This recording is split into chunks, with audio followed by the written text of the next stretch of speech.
Hey guys, welcome to the another video of UPSC static practice series. In this video we are gonna have the questions from the geography's subtopic location based questions pro which are location and map based questions. So let's begin. First question is, which of the following pairs are correctly matched? So we are given here the waterfalls and their respective location, and we are required to tell them that which are correctly matched. So Jog Falls, Karnataka; Barehi Pani Falls, Meghalaya; Thalayar Falls, Tamil Nadu; and Nohkalikai Falls, Odisha. So code is given 1 and 3, B 1 2 3, C 1 3 4, D 1 2 3 4. Let's see the answer. So answer is A 1 and 3. So only one, Jog Falls, which is in Karnataka, is right, and Thalayar Falls, which is in Tamil Nadu, is right, and 2 and 3 is wrong. Let's see the solution. So here we are provided with waterfalls, with the list of waterfalls with their respective heights and locations. So here we can see that Barehi Pani Falls is situated in the Odisha, which is of height of 399 meters, and the Nohkalikai Falls is in Meghalaya. So basically in the question these falls location has been interchanged, so that is why the question is the option 2 and 4 are wrong. Let's move to next question. Question number 2, which of the following pairs are correctly matched? Mountain are provided and their respective places. Kilimanjaro, South Africa, not the South Africa, and Mount Aconcagua, America; Mount Sinabung, Indonesia; Mount Paktu, Philippines. And the code are given A134, B123, C124, and D1234. Let's see the answer. So the solution is B. Only 1, 2 and 3 are right. It means that fourth option, which is Mount Paktu in Philippines, is wrong. So let's see the explanation why the fourth option is wrong. Indonesia's Mount Sinabung volcano erupted recently. The volcano became active in 2010, erupting after nearly 400 years of inactivity. And Indonesia is home to many active volcanoes due to its position on the Ring of Fire, or the Circum-Pacific Ring, which is an area along the Pacific Ocean characterized by the active volcanoes and frequent earthquakes. The Ring of Fire is home to 75% of the world's volcanoes and about 90% of its earthquakes. So basically the first option, which is second option actually, the Mount Sinabung, which is in Indonesia, is right. And the explanation says that the Mount Sinabung erupted recently, and it was an inactive volcano for 400 it was inactive for 400 years, and it erupted in 2010.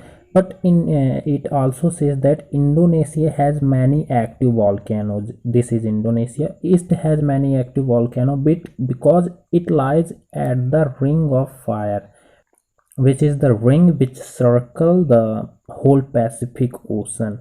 And the Pacific Ocean, there are many plates which meet with each other. That is why this is a area of great disturbance, and that's why the many of volcanoes lies here, and the earthquakes are too here. So 75% of the world volcanoes and the 90% of the earthquakes lies here, which is called the Pacific Ring, Circum-Pacific Ring, or the Ring of Fire. Let's read further. Mount Kilimanjaro is a dormant volcano in the Tanzania. So Mount Kilimanjaro is in Tanzania, which is the highest mountain of the Africa. Next, Mount Paktu or Changbai is a volcanic mountain that last erupted over 1000 years. So the Mount Paktu is also called the Changbai in the Chinese. It is a volcanic mountain.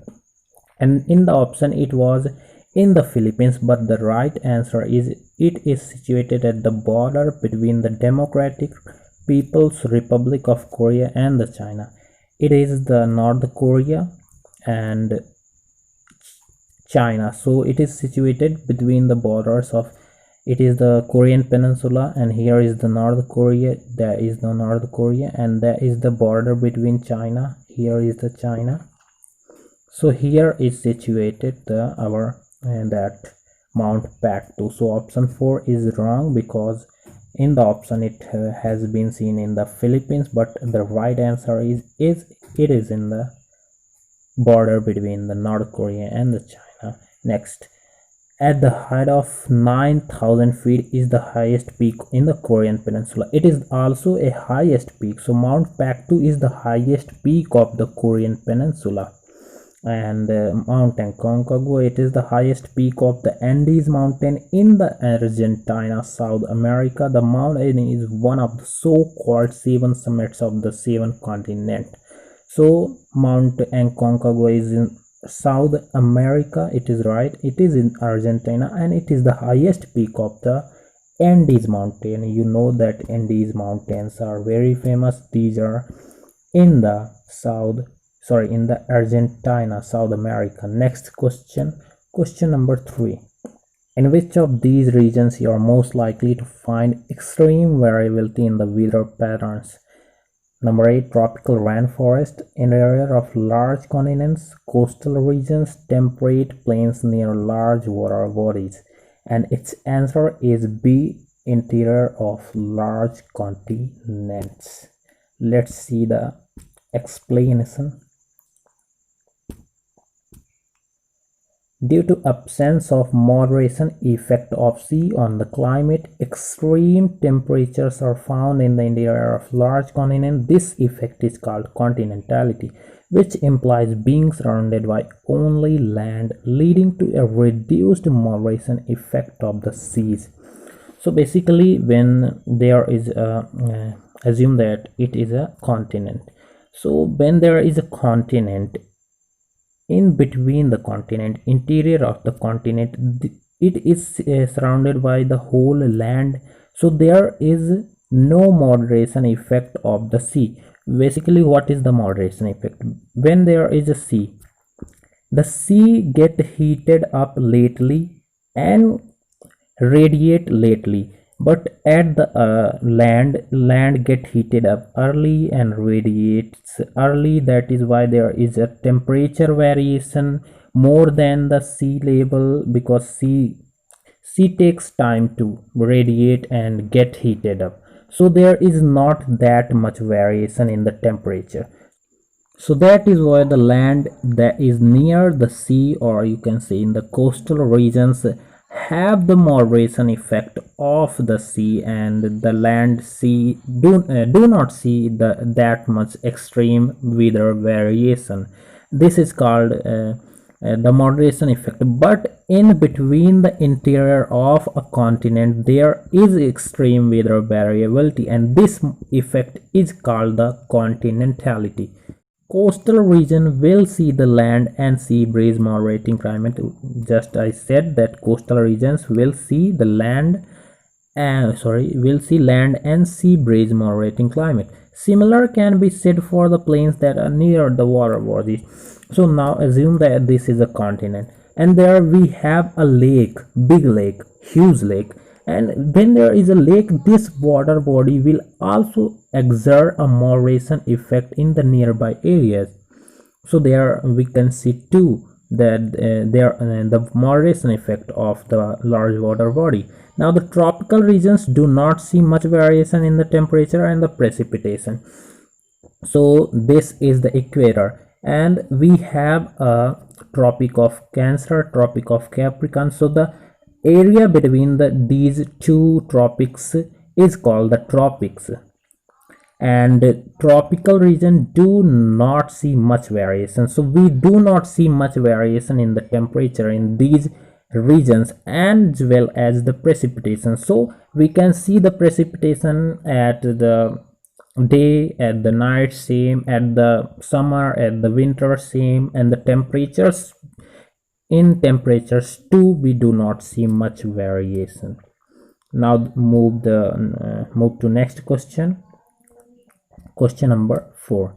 Which among the following Asian rivers flow eastwards and drain in the East China Sea?